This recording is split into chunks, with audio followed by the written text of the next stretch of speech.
네, 아는 기자 외교안보 국제부 김범석 부장 나와 있습니다. 자, 이번 G20 정상회의의 관심사 중에 하나가 이 중일 정상들 간의 만남이었습니다. 그런데 못 만났어요. 자, 오늘 일본에서 G20 관련된 보도된 내용 상당수가 다카이치 총리가 첫날부터 18명의 정상들을 만나 광폭 행보를 보였다입니다.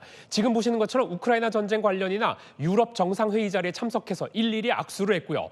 끝나고는 스타머 영국 총리와 1대1 회담까지 했습니다. 하지만 중국 리창 총리와의 회담 소식은 들리지 않았습니다. 제가 확인해 보니까 공식적인 기회만 최소 2번 있었다고 합니다. 우선 정상회담 장소였는데요. 회의 전 리창 총리가 정상들과 인사를 나눴지만 다카이치 총리가 이 장소에 늦게 들어와서 못 만난 것으로 알려졌습니다. 단체 사진 촬영 때는 교류의 시간도 있었는데 양측은 가벼운 인사나 약수도 나누지 않았습니다.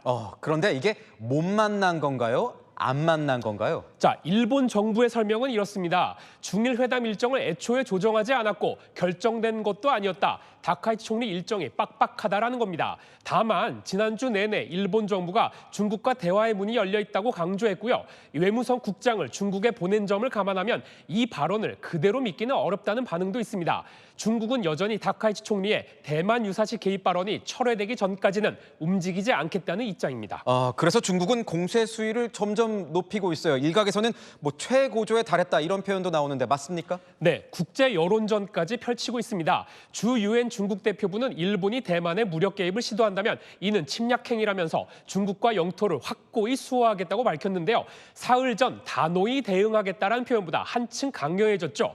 로이터 통신도 중국이 가장 강력한 말로 자국 방어를 다짐했다며 사실상 무력 대응 가능성까지 시사했다는 분석을 내놨습니다. 왕이 외교부장도 조금 전에 다카이치 총리가 넘어서는 안 될 레드라인을 넘었다고 비난했습니다. 이렇게 비난을 했는데 그렇다면 일본은 어떻게 대응을 하고 있습니까? 자, 다카이치 총리는 중국을 직접 언급하지는 않았지만 견제 메시지는 내고 있습니다. G20 정상회의에 참석해서 법의 지배에 근거하는 자유롭고 열린 국제 질서의 유지 강화를 위해 G20 멤버들과 함께 행동하겠다. 이렇게 밝혔는데요. 이 표현들 10년 전 아베 전 총리가 제시한 일본의 대외 전략 개념, 자유롭고 열린 인도 태평양 전략이 생각납니다. 이 개념 자체가 대만 현상 변경을 시도하려는 중국을 견제하기 위한 것인데 이를 언급한 거죠. 그리고 또 다카이치 총리 SNS 글이 화제입니다. G20 출장 짐을 싸는데 옷 고르는데 가장 힘들었다면서 얕보이지 않는 옷을 고르느라 힘들었다. 우월함을 과시할 수 있는 옷을 사야 될 것 같다. 이렇게 밝혔습니다. 발언 의미에 대해 일본 내에서도 의견이 분분한데요. 시기가 시기인 만큼 중국을 겨냥한 메시지라는 해석이 적지 않습니다. 하지만 야당 의원들은 굳이 이런 얘기까지 했어야 했냐며 비판을 하고 있습니다. 네, 잘 들었습니다. 지금까지 김범석 부장이었습니다.